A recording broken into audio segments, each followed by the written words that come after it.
तुम्ही आता बघतच असाल की हळूहळू समर हा कमी होत आलेला आहे आणि पावसाळा सीझन वाढत अर्थच्या टिल्टमुळे. अर्थ ही 23.5 डिग्री टिल्ट असते.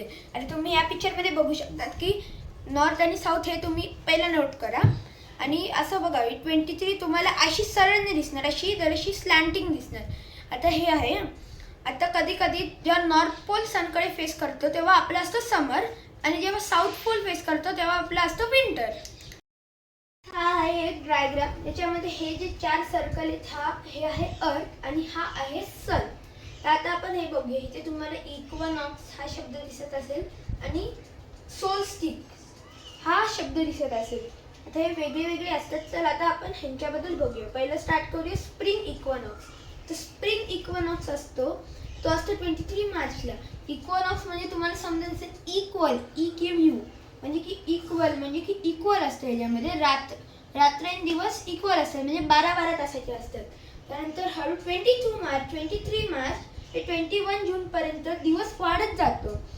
आणि जर तेव्हा 21 जून येतो तेव्हा होतं समर सोल्स्टिस म्हणजे की दिवस सगळ्यात जास्त मोठा असतो आणि रात्र सगळ्यात जास्त छोटी असते.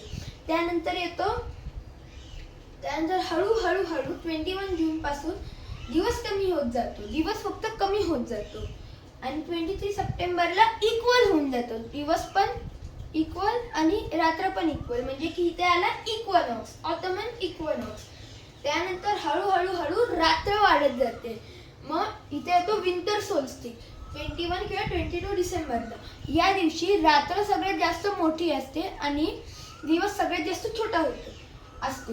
त्यानंतर विंटर सोल्स्टिस पासून परत फक्त रात्र कमी होत जाते आणि 23 मार्चला येऊन इक्वल होतं परत म्हणजे की दिवस 12 तास आणि रात्र 12 तास. आणि मग परत इथे हळूहळू दिवस वाढत जातो, मध्ये कमी, मग इथे हे म्हणजे रात्र वगैरे हा एक सिस्टम आहे.